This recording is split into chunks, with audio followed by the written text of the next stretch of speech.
Hello everybody and welcome to another box tail scoop. I'm Antonia and this is Noel and we are from Boxtail Soup Theatre Company.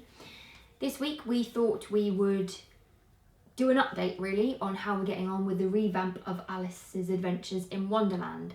Although I realised I've forgotten the bit where we're supposed to say, if you enjoy these videos, please do like, leave a comment and subscribe to the channel if you haven't already, and welcome to any new subscribers. There you go, I got it. Perfect.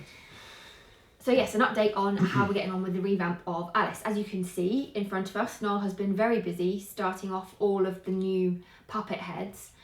I think because we were happy with the White Rabbit.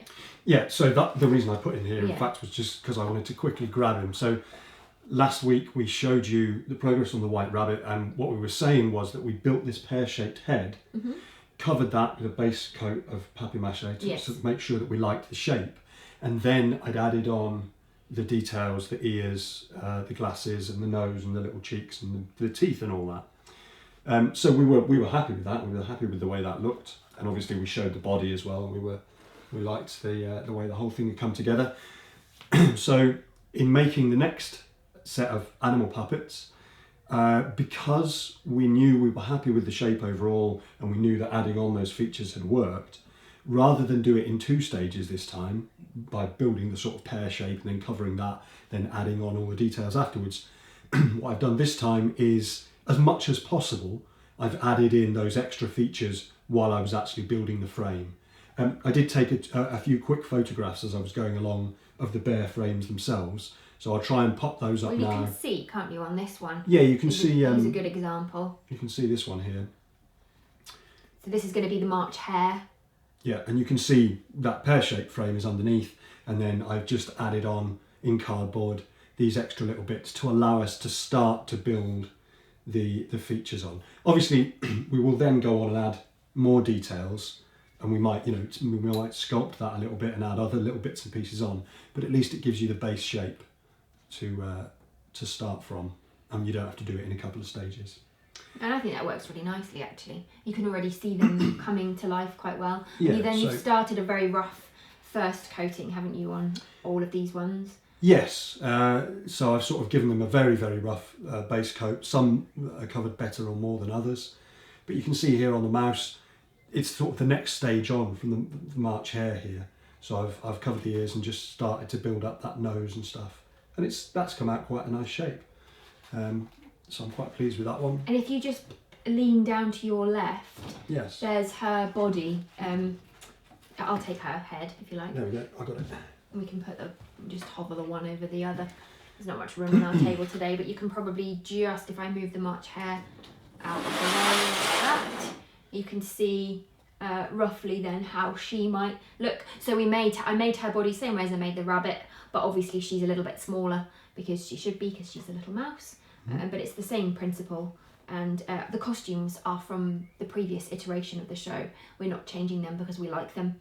So I've just dressed her in her little costume. I need to do a couple of alterations to it because it was to fit the old body that she had, but I think she looks quite sweet. Yeah, she's very cute. They've got a little bit of weight in their feet so that they can land nicely. Got a nice bend in the knee. Yeah, so that's the mouse. And then we've got the duck and the dodo, I think, probably worth showing next. We're balancing all of these heads rather precariously on various tins and pots that we had in the studio. We need some proper little stands. We do. So yeah, the duck and the dodo. Again, the same thing. Here I've started with the pear-shaped frame, and then I've built on in card the bits of the beak. With the ducks one, because I knew it would be quite difficult to shape, I've gone that little bit further and started to cover the bottom jaw as well to make sure that I like the shape of the bill. And then, like we were saying, we probably will go on then to add a little bit more detail. So for the duck's beak, for example, what we might end up doing is cutting some of this away to give it more of a curved shape, so it's not just a flat line across the front. So hopefully we can get a little bit of a curve in it, more like a sort of a cartoon duck, really, to make it look that little bit cuter. And then there's the dodo there. Again, if you lean down the side, they kind of appear together with the mouse. So you've got Sorry, I think if we do that, they'll be out of shot, won't It's they? possible, yeah. But you can just see the feet. I've given them slightly different feet, being birds, so they've got nice orange feet, and then you can see roughly what they might look like there. A motley pair. And again, the size of the body just varies slightly depending on the animal. We're not going for a realistic scale. I think it's safe to say in Wonderland that definitely doesn't happen anyway. And then the caterpillar is this. Yeah, and then finally, the most sort of simple one to add the detail onto, because I didn't really do anything. I made the face a little bit flatter at the front because it didn't have to have that same animal snout, and I just popped a couple of antennae on there. We'll probably put something round on the end, but yeah, that's the basic head for the caterpillar. And then his body is slightly different, so I've given him green hands.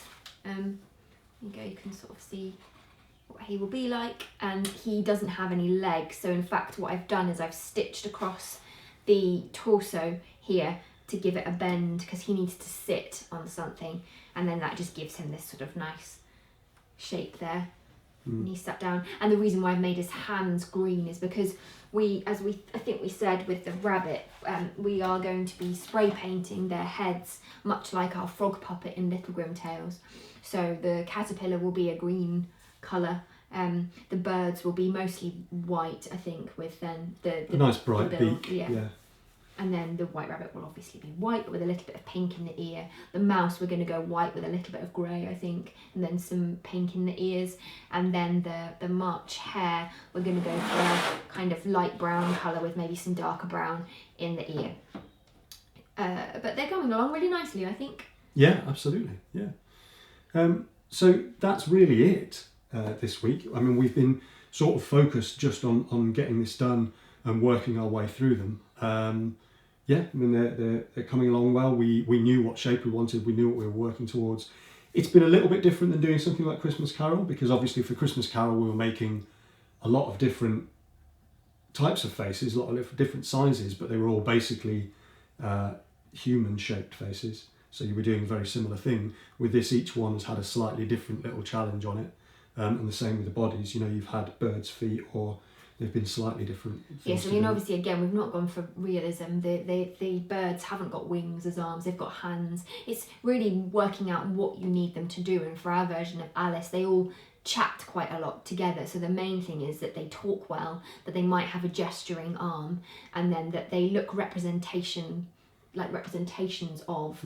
It's sort of more, what do you call it when it's humans dressed as animals? It's not that. Anthropomorphic. Yeah, it's sort of. That's what you mean. Yeah. I think so. Yeah, it's a bit more like that than really in some of the others, like even in Little Grim Tales, where we have birds and things. That the seagull looks more like a seagull. It's got flapping wings. Yes, these are more more humanised, more anthropomorphised animals with human-like bodies. Exactly. Yeah. So I see what you mean. yeah, sorry, I couldn't remember what the word was.